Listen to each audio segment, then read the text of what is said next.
Chapter 16. The breaking point. Growth did not arrive gently. It came quietly at first, through tension in conversations, through the discomfort of being seen differently, through the strange loneliness that followed every boundary she finally placed. People noticed. Not everyone liked it. "You've changed." The words were simple, casual, but they landed heavily. She stood there in silence, feeling old instincts claw their way back to the surface. The urge to apologize, to soften herself, to become easier to hold again. For one dangerous moment, she almost did. The room suddenly felt too small, too familiar. Every old fear returned at once. What if choosing yourself means losing people? What if becoming whole leaves you alone? Her chest tightened, painfully. That night, the mirror returned. Not in a dream, in reality. She stood in her dark room, frozen as the surface of the mirror rippled softly like water. No glowing world, no cosmic light. Just her reflection, tired, hurt, human. "You thought awakening would remove the pain?" The reflection whispered gently. Tears burned her eyes. "I thought it would make me stronger." "It did. Then why does this RT so MUC?" The reflection stepped closer inside the glass. "Because you are grieving." She frowned slightly. "Grieving what?" "The version of you that survived by disappearing." Silence filled the room, and suddenly she understood. Healing was not becoming someone else. It was letting an old self rest. The people pleaser, the fearful girl, the version who believed love had to be earned through sacrifice. She had carried that version for so long that putting her down felt like betrayal. Tears finally spilled over. Not dramatic, not uncontrollable, just honest. "I don't hate her," she whispered. The reflection smiled softly. "You were never supposed to." The mirror slowly became still again, and for the first time, she cried without trying to stop herself. Not because she was broken, but because she was finally allowing herself to heal. Chapter 17. The quiet power. Something about her became quieter after that night. Not smaller, just still. The kind of stillness that no longer begged to be understood. Days passed differently now. She no longer rehearsed every conversation in her mind. She no longer carried the exhausting weight of trying to keep everyone comfortable at the cost of herself. And strangely, the world kept moving. People still laughed. Morning still arrived. The sky did not collapse because she finally chose honesty. That realization changed something deep inside her.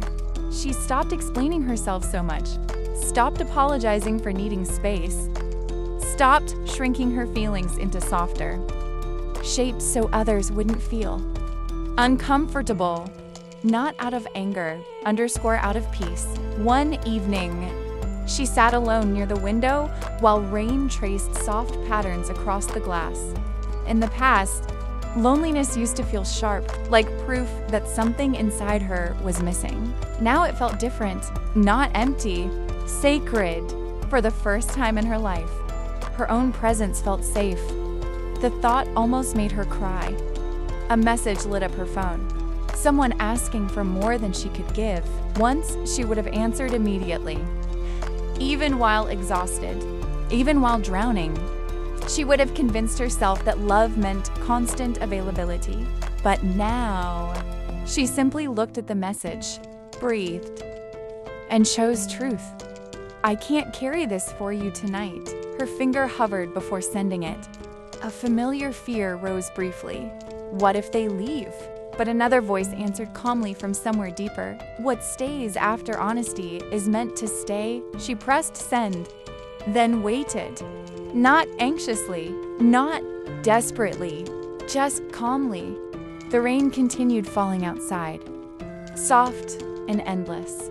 The room glowed gently in the dim evening light, and in the quiet, she noticed something beautiful.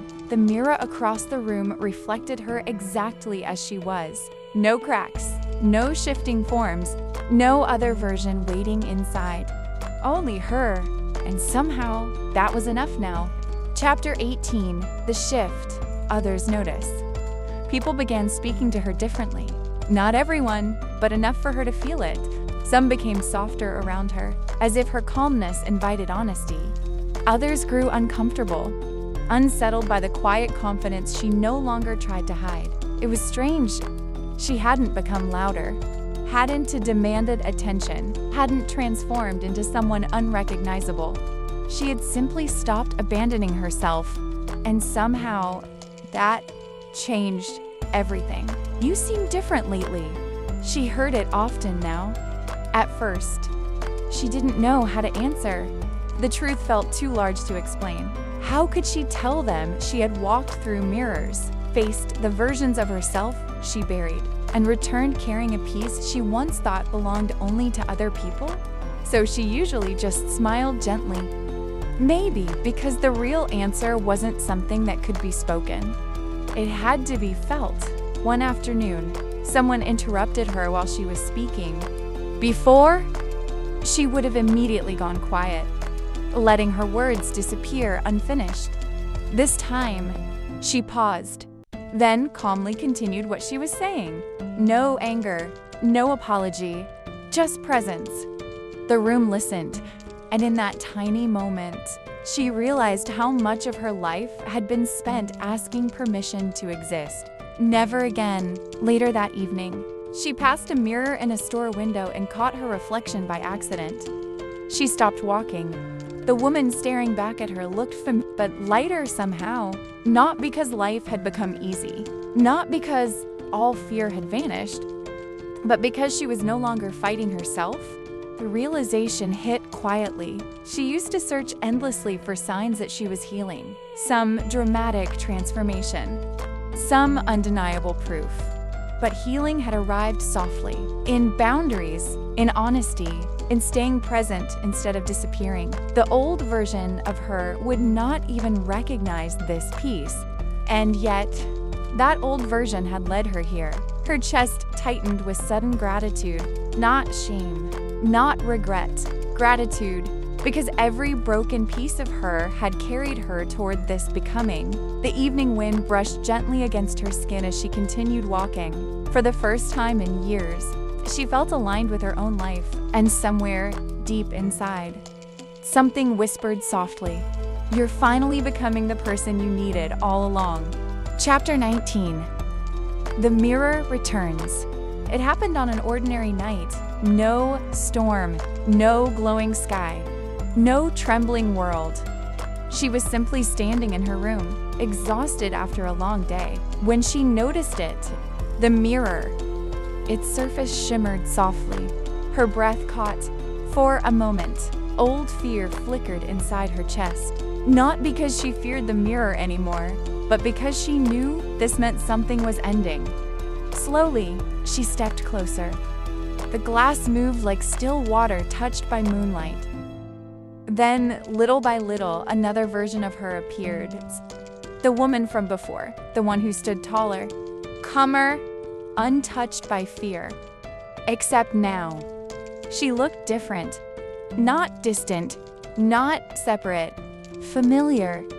The space between them no longer felt infinite. It felt thin as breath. Neither of them spoke at first. They simply looked at each other, and suddenly, tears filled her eyes, because she understood now. This version was never someone she had to become. She'd always been her, buried beneath fear, hidden beneath survival, waiting beneath silence. "You came back," she whispered softly. The reflection smiled gently. "I never left." The words broke something open inside her, not painfully but tenderly, like the final knot loosening after being held too tightly for too long. She stepped closer to the mirror. "So what happens now?" she asked. The reflection lifted her hand slowly, placing it against the glass, and this time, there were no cracks. No more chasing, The reflection whispered. No more searching for permission to exist. Her own hand rose instinctively until her palm met the mirror. Warmth spread softly through her skin. You spent your whole life trying to escape pain. The reflection continued gently. But healing was never escape. The tears fell freely now. It was returning to yourself. The room became very still. Then the reflection smiled one last time. Not sadly, not mysteriously, but proudly. And slowly, she began to fade. Not disappearing, merging. The mirror cleared until only one woman remained standing there. Home. Real. Enough. She stared at her own reflection for a long moment. Then, softly, she smiled. Not the practiced smile, not the survival smile. A real one, and for the first time in her life, she recognized herself. Chapter 20. The version she became. Life did not suddenly become perfect. There were still difficult mornings, still moments of doubt, still days when the world felt too heavy and old fears brushed against her ribs like ghosts trying to be remembered, but they no longer owned her. That was the difference. She walked through life differently now, not with arrogance, not with hardness, but with presence. She no longer abandoned herself to keep peace, no longer twisted herself into smaller shape, just to fit inside other people's comfort. And slowly, quietly, life responded. The sunrise felt warmer. Her laughter sounded real. Even silence no longer frightened her. Because silence no longer meant emptiness, it meant home. One evening, she stood by her window as golden light spilled across the sky. The city moved endlessly below her, people rushing, searching, surviving the same way she once had. For a moment, her chest ached gently for the girl she used to be. The girl who thought love had to be earned. The girl who stayed silent to avoid being left behind. The girl who spent years trying to escape herself. "I'm sorry," she whispered softly. Not with shame, with compassion. And somewhere deep inside, she felt it, forgiveness. The wind moved gently through the room, brushing against her skin like a quiet blessing. Her gaze drifted toward the mirror nearby. It reflected only her now. No glowing versions, no fractured glass, no doorway waiting to open, because there was nothing left to chase. The version she once searched for, the version she feared, the version she couldn't escape had become her. Not through magic, not through perfection, but through every painful, honest choice to remain, to speak, to feel, to stay. A small smile touched her lips. Real, soft, free. And as the last light of evening wrapped around her like gold, one final truth settled quietly into her soul. You do not find yourself by becoming someone new. You find yourself by finally refusing to leave who you already are.